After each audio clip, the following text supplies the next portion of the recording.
Hello, class. We continue our discussion on negotiable instruments with the topic discharge.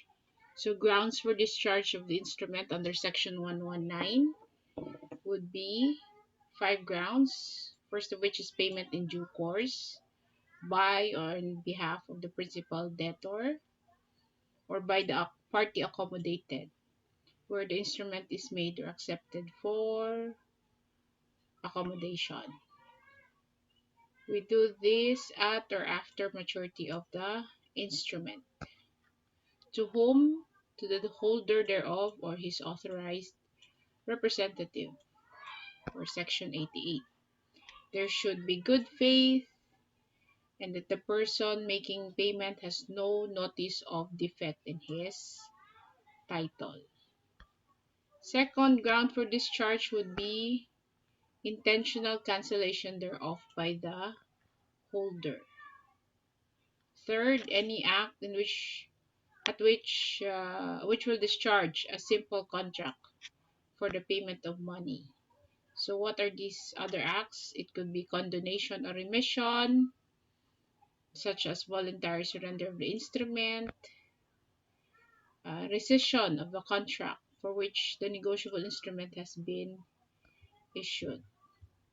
There can be renunciation under Section 122 by the holder in favor of any party to the instrument. Who are these parties? Persons primarily liable and persons secondary liable. So the renunciation must be absolute and unconditional, made at or after the maturity of the instrument to make the instrument discharged. For those persons secondary liable, before, at, or after maturity of the instrument. Party renounced and all parties subsequent to him are discharged from liability. Now, this act must be in writing unless instrument is delivered to the person primarily liable. And another act could be compensation and also novation, substitution of a new contract in place of an old one. And also we have prescription. Next would be merger or confusion, as when the principal debtor becomes the holder of the instrument at or after maturity in his own right. I said five because actually first mode is counted as two. Payment in due course by the principal debtor or by the party accommodated. Next is the concept of material alteration. An alteration which changes the date, the sum payable, the time or place of payment, number or relation of the parties, the medium or currency of payments, adds a place of payment where none is specified, or alters the effect of the instrument in any respect, is considered material alteration. This does not include the serial number. So what is the effect of any form of material alteration? It avoids the instrument, except as against the party who made, authorized, or assented to the alteration and their subsequent endorsers. So your holder in due course can enforce according to the original tenor of the instrument. Now, as to burden of proof, that lies on the party who alleges cancellation, such as discharge by a prior party, valid tender of payment by a prior party, release of the principal debtor, and any agreement binding upon the holder to extend the time of payment or postpone the holder's right to enforce the instrument. Now, what are the rights of the party making the payment? If that person is primarily liable, he has the right to receive the actual or original instrument to make the instrument to consider the instrument discharged. If that person is secondarily liable, uh, that person has the right to collect from prior parties or has the right to negotiate to new parties but not to subsequent endorsers, as you may have noted in our exams. Also, that person has the right to strike out his own and subsequent endorsements. Instrument is discharged and cannot be renegotiated when it is payable to the order of a third person and was paid by the drawer. And the instrument was made or accepted for accommodation and has been paid by the party accommodated. Next, note that your book, uh, the subsequent chapters of your book are on bills of exchange and on checks. So, bills of exchange, we have here a very good YouTube video produced by Bilex for this further understanding of what bills of exchanges are.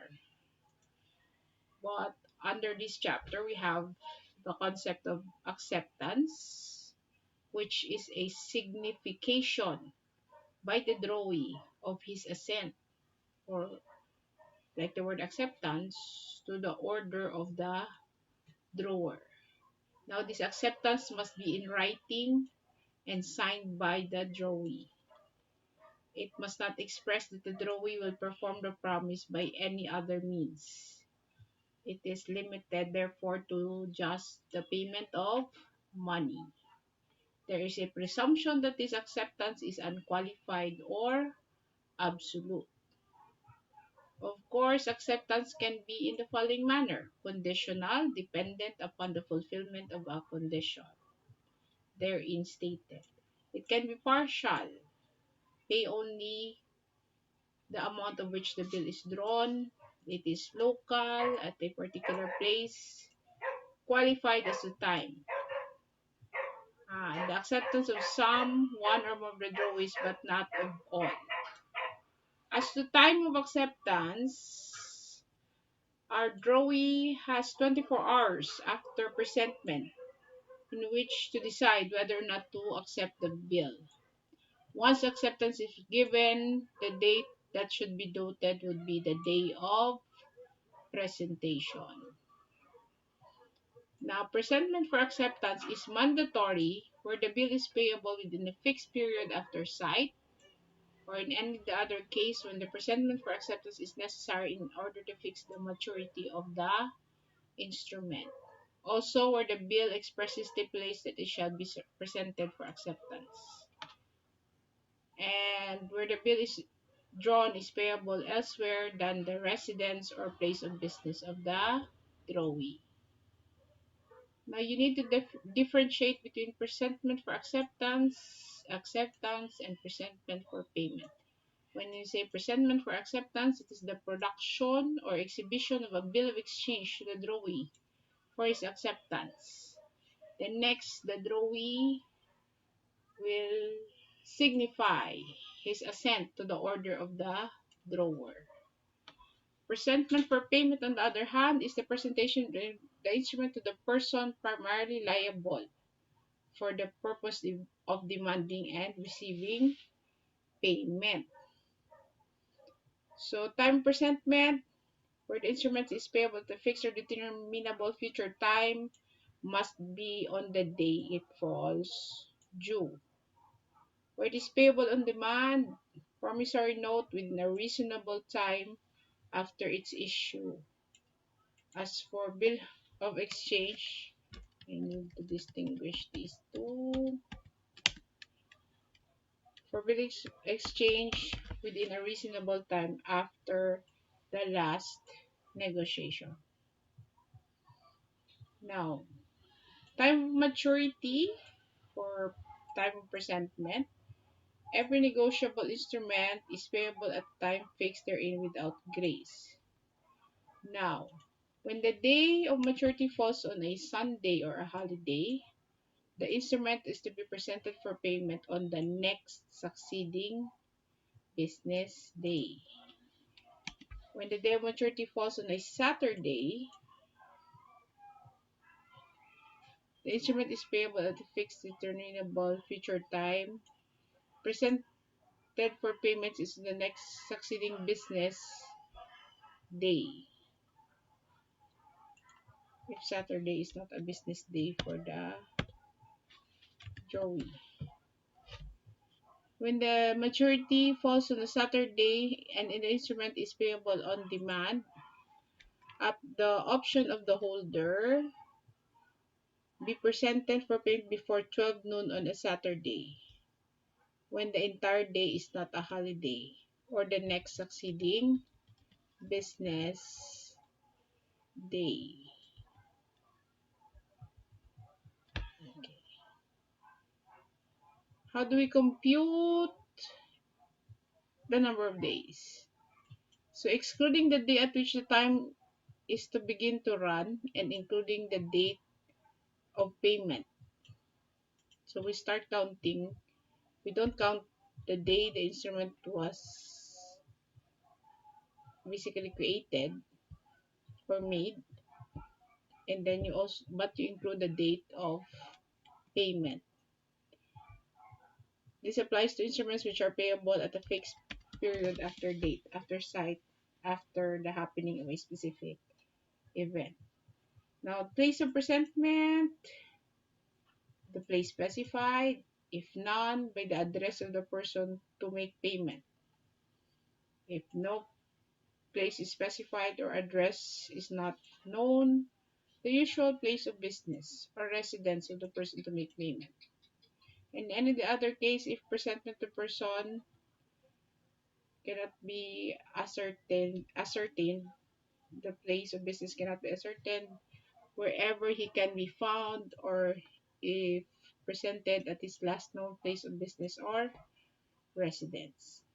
Now, your manner of presentment can be personal demand for payment at the proper place, readiness to exhibit the instrument if required, and to receive payment and to surrender the instrument if our debtor is already willing to pay. What happens if you fail to make presentment? A check must be presented for payment within a reasonable time after its issue, or the drawer will be discharged from liability thereon to the extent of the loss caused by the delay. Dishonor by non-acceptance, when it is duly presented for acceptance and such acceptance is refused or cannot be obtained. Effect: an immediate right of recourse against the drawer, the one who made the instrument, and endorser accrues to the holder, and no presentment for payment is necessary. Next up, you have promissory notes. What are some of the common ones? You have certificate of deposit, a written acknowledgement of a bank of its receipt of a certain sum in with a promise to repay the same. Because as we said last time, banks technically are your debtors. So when they certify that they have a deposit from you, it is an acknowledgement that they have received money from you and they promise to repay the same.